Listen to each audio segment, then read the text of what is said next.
Welcome back. Today on Deep Draft, I wanted to take a quick look at an old piece of U.S. Navy hardware on board the historic cutter Morris. So as you can see right here, this is some safety hardware.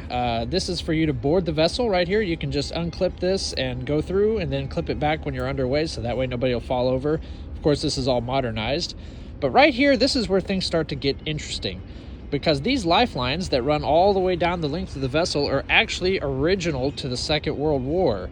So this vessel was built in 1927, and after it was modernized by the Navy, and that's where we start to see some of the Navy hardware coming in.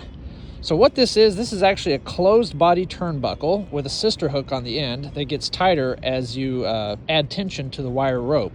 And as you can see, this is actually a solid copper wire rope. So this is like a big conductor almost, except they used it for lifeline on board the ship.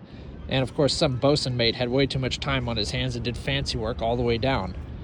Now in here, this is called a plug and sleeve style fitting, and it has an actual metal dart inside that spreads the cable open when you tighten it down. That way it won't come loose. And this is a solid brass turnbuckle right here. And as you can see, this is solid copper cable, so you can imagine how much they spent back then building these things. And of course, they still last today. But as you can see, there's more turnbuckles right here to keep tension on the lifeline. And if we walk down here to the stern of the vessel, you can see that there is another piece with a swivel, and it has right here another sister hook on the end.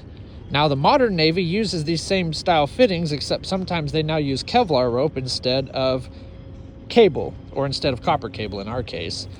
So I just thought I would share with you a little bit of history, because these date all the way back to World War II. Now this is an EF model 9/16, and that's the size of our cable going into there, so you can see it's pretty heavy duty. And on the starboard side of the vessel, same thing, these run all the way down to the bow. So yeah, there's just a little bit of history on the historic cutter Morris from World War II.